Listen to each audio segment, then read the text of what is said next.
session work, and Jeff was in bands, and then Jeff was in the Yardbirds, and then I was in the Yardbirds with Jeff.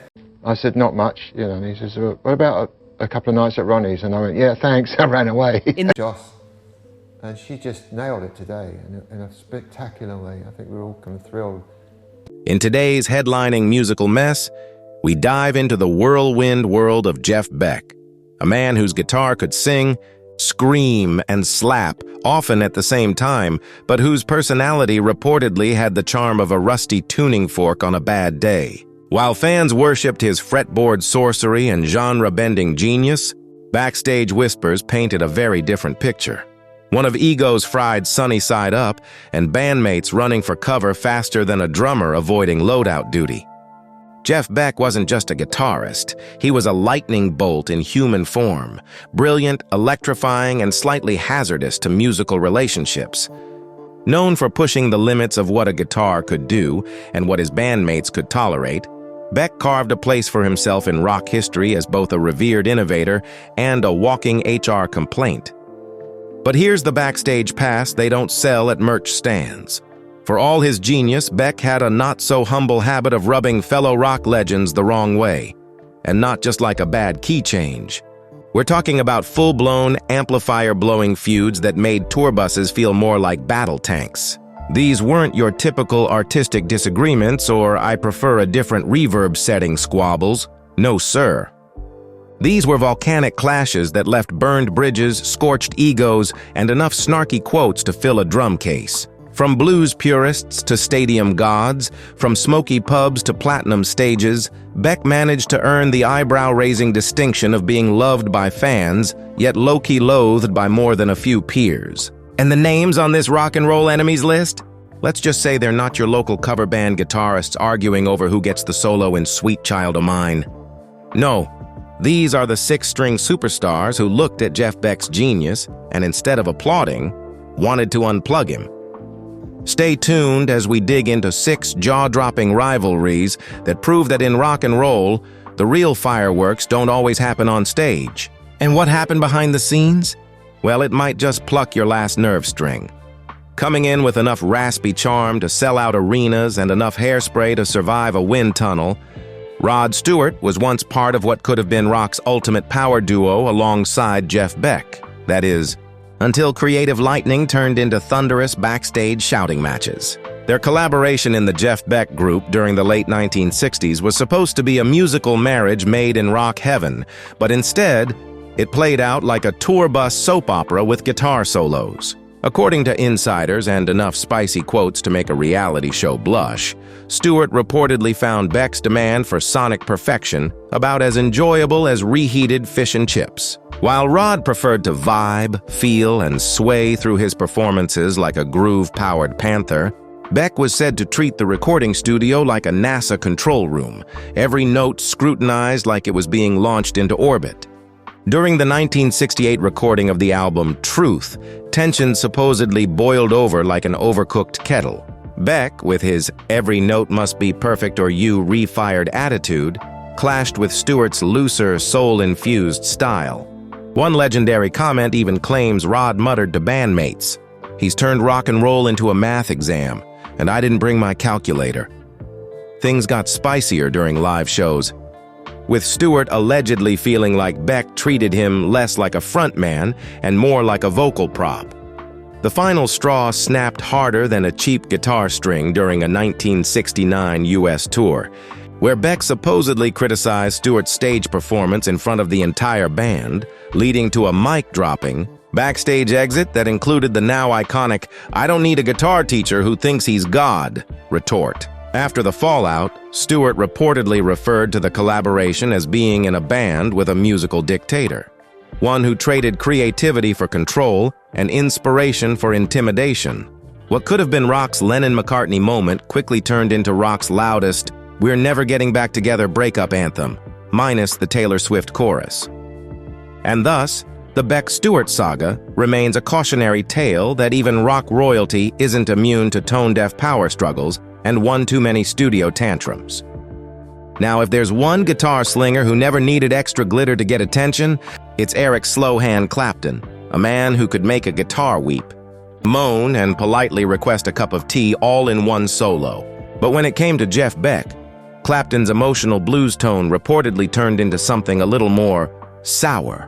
What should have been mutual admiration between two British guitar titans spiraled into a decades-long case of musical side-eye, passive-aggressive interviews, and enough frosty glances to warrant a weather advisory. The feud reportedly sparked in the mid-1960s, back when both were climbing out of the British blues scene with their guitar straps tightened and egos freshly tuned. While Clapton stayed faithful to the Delta blues gods, Beck went rogue, fusing distortion, effects, and experimental flair that made some purists think he'd dropped his amplifier in radioactive goo. According to multiple accounts, Clapton once griped to fellow musicians that Jeff treats the guitar like a science experiment instead of an instrument of emotion, which in blues speak is the equivalent of a verbal body slam. The tension reached its peak during a 1975 recording session when Beck unleashed a flurry of fretboard gymnastics that apparently made Clapton mutter, "I came here to play music, not watch a magic show." Oof, somebody pass the ice. From there, the feud simmered like a slow-cooked rivalry, with Clapton reportedly viewing Beck's technical acrobatics as circus tricks, while Beck allegedly mocked Clapton as a blues museum curator stuck in 12-bar loops. Their beef wasn't just personal, it was philosophical. Emotion versus execution, soul versus showmanship, Mississippi River versus Martian synthesizers. For Clapton, Beck had crossed the sacred blues line, trading heartache and feel for gadgets and flash. Meanwhile, Beck saw Clapton as clinging to the past like a vintage Strat afraid of MIDI. The result, a cold war of whammy bars and wounded pride that never quite thawed, even as both legends carved their names into the halls of rock history. And so, in the tale of Clapton versus Beck, we're left with one undeniable truth. Sometimes, even gods of guitar just can't agree on how to tune their thunder. In the realm of rock history, few stories have more high-voltage tension than the tale of Jeff Beck and Jimmy Page, two Yardbirds alumni who made guitars cry, explode, and in some cases, question their own existence. But while their shared legacy in one of Britain's most influential bands should have been a symphony of six-string synergy, it ended up sounding more like a jam session hosted by two rival wizards arguing over who gets the wand. Jimmy Page, the dark sorcerer behind Led Zeppelin's thunderous riffs and mystical stagecraft, reportedly had little patience for Beck's backstage behavior, which some insiders described as a cocktail of perfectionism, ego, and the subtle charm of a cactus in a band meeting. According to rock historians, their rivalry was less, who's better, and more, who's less tolerable during a sound check. Tensions allegedly erupted during their overlapping time in the Yardbirds, when Beck's tendency to hog the sonic spotlight made Page feel like a glorified rhythm intern. It didn't help that Beck was reportedly quick to critique Page's playing in front of other musicians, because nothing spices up a recording session like unsolicited feedback with a side of condescension. Page, never one to back down from a fretboard feud, allegedly shot back with the kind of British sarcasm that could slice a Marshall stack in two, saying Beck confused skill with wisdom. Ouch. Their differences weren't just technical, they were spiritual. Page believed in serving the song, crafting layers of sound like an audio architect. Beck? He saw every gig as a solo audition for Guitar Hero God Mode. The clash finally boiled over in a 1966 recording session when, after yet another round of public shredding critique, Page allegedly stormed out, declaring, "I'd rather play with musicians who know that ego serves music, not the other way around." The fallout was so severe that Page supposedly began avoiding any projects where Beck's name might show up like a surprise chord change. For the Zeppelin mastermind, Beck represented everything wrong with virtuosity without humility. All technical fireworks, but none of the backstage chill. And in the epic tale of Page versus Beck, the only thing louder than their guitars was the silence that followed their final fallout. When Keith Richards, the human embodiment of leather jackets, late nights, and riffs that smell like cigarette smoke and rebellion, crossed paths with Jeff Beck, the sparks didn't fly. They short-circuited the whole amp. While both men were guitar royalty, they clearly attended different schools of rock. Keith majored in Feel It and Fling It, while Beck graduated magna cum laude from the Conservatory of Calculated Chaos. To Richards, Beck's obsession with precision was less rock and roll and more robot jazz with homework. According to Rolling Stone insiders, their friction began in the early 70s when Richards, with his bluesy swagger and broken clock timing, reportedly called Beck's style a bloody science experiment, which, in Keith speak, is about as insulting as calling a pub pint too cold. The Rolling Stones icon saw rock music as something primal, from the guts, not a lab. So, when Beck would show up with experimental tones, space-age effects, and the emotional warmth of a tax audit, Richards wasn't having it. Things hit a sour note in 1973 during a London recording session where both guitarists were present, and Richards allegedly quipped that some guitar players think they're in the London Symphony Orchestra. Beck, never one to let a snide remark go unamplified, clapped back with, "Some of us prefer precision to sloppiness." Witnesses say the room dropped to sub-zero levels faster than a busted amp in January, and both men left before anyone could even lay down a chord. But for Richards, this feud was more than ego bruises and tuning preferences. It was a war for rock's soul. He reportedly saw Beck as the poster boy for intellectualized rock, the kind of polished performance that turned street-born rebellion into museum-grade performance art. For the guy who made guitar slop into gospel, Beck's approach was like ordering a well-done steak in a dive bar. Technically fine, but entirely missing the point. While Richards might have viewed musical mistakes as charming quirks, Beck treated them like career-ending viruses. And so, their dynamic became the musical equivalent of a jam session between a mad scientist and a bar fight poet. Fascinating, explosive, and utterly incompatible. When two guitar gods walk into a studio, one might expect a divine collaboration. But in the case of Jeff Beck and Ritchie Blackmore, it was more like Zeus challenging Poseidon to a rock-off, with added eyeliner and ego. Blackmore, the caped crusader behind Deep Purple and Rainbow, built his legend on theatrical stage antics and Baroque bombast, treating concerts like operas and solos like sword fights. Beck, on the other hand, was all about raw precision, a sonic scalpel to Blackmore's glitter cannon. Their rivalry allegedly lit up in the late 60s British guitar scene, where both were climbing the fretboard ladder of fame. But while Blackmore was busy combining classical motifs with guitar gymnastics, Beck reportedly dismissed it all as musical theater for people who can't handle real innovation.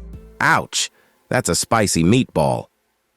The final straw supposedly snapped during a 1971 recording session when Beck criticized Blackmore's use of Baroque-inspired runs, claiming it was more Shakespeare than soul. Not one to take insults lying down, unless he's sliding into a power chord. Blackmore allegedly stormed out, telling engineers he didn't take musical advice from someone who confused showing off with emotional expression. Over the years, the feud snowballed into a decades-long mutual snubathon, with Blackmore calling Beck a machine pretending to be a musician, and Beck reportedly treating Blackmore's name like Voldemort with a tremolo. For Blackmore, Beck's playing lacked the fire of real connection. It was all gears and no goosebumps. And for Beck, Blackmore's flair was just glitter glued to gimmicks. Their Cold War of string theory left no survivors, only awestruck fans and interviewers nervously tiptoeing around the topic. In the end, the Beck-Blackmore saga wasn't just a clash of guitar styles. It was rock opera versus rocket science, capes versus cables, and emotion versus execution.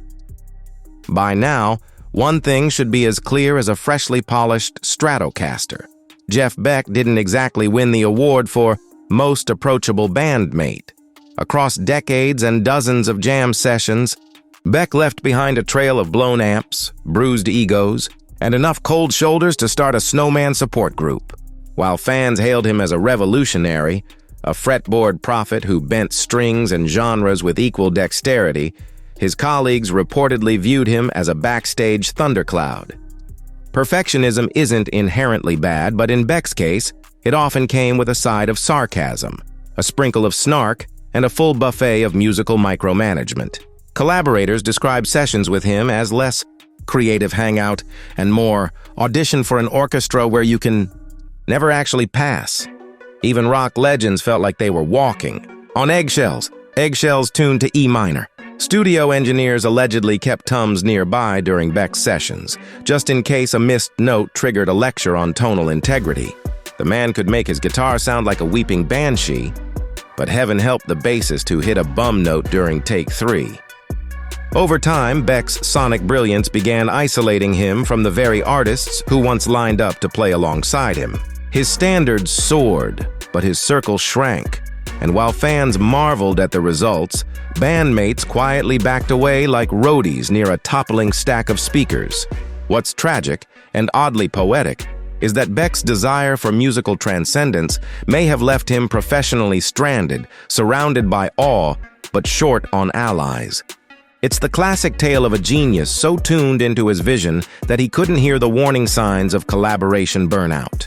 And so, in the rock and roll playbook of how to lose friends and alienate drummers, Jeff Beck may have written a few guitar solo-filled chapters of his own. Peel back the amp feedback, the backstage tantrums and the crunchy riffs, and what lies beneath Jeff Beck's musical mayhem is a deeper philosophical divide, one that split the rock world into two camps: the artists who played from the soul and the technicians who played from the spreadsheet. For many of Beck's peers, the issue wasn't just his wizard-level playing. It was the air of artistic elitism that reportedly followed him around like a distortion pedal stuck on smug. Rock legends from Clapton to Richards seemed to agree. Beck wasn't just chasing perfection. He was treating rock music like a private members-only club where only those fluent in harmonic overtones and string-bending wizardry were welcome. And if you didn't meet the entrance criteria, well, the bouncer, played by Beck himself, might politely shred your career aspirations on stage. This divide wasn't about talent. Everyone involved had it in truckloads. It was about how that talent was shared. Beck's approach, though visionary, often came off like musical gatekeeping, where spontaneity and groove were sacrificed on the altar of, "Did you just use a seventh chord incorrectly?" His critics weren't allergic to innovation. They just preferred it with a human heartbeat. Meanwhile, Beck seemingly viewed raw energy as code for unpolished sloppiness. This battle, artistry versus elitism, became the invisible line that Beck straddled for most of his career. On one side, he was celebrated as a boundary pusher. On the other, he was whispered about as a soloist who couldn't play well with others. And in this eternal tug-of-war, many wondered, was Jeff Beck a misunderstood genius? Or just a musical professor who never let the class speak? As the dust settled and the feedback faded, one undeniable truth echoed across rock's battle-worn halls. Jeff Beck left behind a legacy as rich as his tone and as complex as his personality. His innovations reshaped the possibilities of the electric guitar, inspiring generations of players to ditch the rulebook and write their own sonic chapters. But behind the platinum records and standing ovations was a man who, according to many peers, stood alone on a pedestal he built himself, and then bolted to the floor with stainless steel screws. While the world applauded his musical courage, the backstage story painted a lonelier picture. The feuds weren't random, they were patterns. From bandmates who exited faster than a bassist dodging rehearsal to studio sessions that ended in walkouts and wounded egos, Beck often found himself surrounded by admiration, but starved for connection. His legacy wasn't just carved into vinyl, it was etched into whispered warnings from rock veterans. Brilliant player, but brace yourself. The irony? Beck's pursuit of sonic perfection might have come at the cost of the one thing music is supposed to build: harmony between people. In the end, Beck was a pioneer, yes, but perhaps also a prisoner of his own perfectionism. The lonely mountaintop he climbed gave him a stunning view, but few were willing to hike up and join him. His guitar could speak 1,000 emotions, yet his relationships often ended in silence. And that, dear viewers, might be the most haunting chord of all in the Jeff Beck songbook. And there you have it. 6 legendary rockers who allegedly couldn't stand the man behind some of the most mind-blowing guitar licks ever recorded. From stage meltdowns to studio showdowns, from passive-aggressive interviews to full-on axe battles, the musical kind, not medieval, Jeff Beck's career reads like a riff-fueled roller coaster with no seatbelts and a lot of thrown microphones. But whether you view him as a misunderstood maestro or a high-voltage headache, one thing's crystal clear. Jeff Beck didn't just play the guitar, he rewired the entire fretboard universe. Now the million-dollar question, which of these rock rivalries rocked you the most? Was it Rod Stewart's mic drop moment? Clapton's shade? Blackmore's theatrical rage? Drop your thoughts in the comments faster than a roadie ducking out during teardown. And if you enjoyed this backstage tour of egos, solos, and musical drama, be sure to like, subscribe, and ring that notification bell like it owes you money. Because we're just getting started. More legends, more controversies, and more stories the tour buses never told you are coming your way. Stay tuned, stay curious, and remember, in rock and roll, the loudest notes are often played off stage.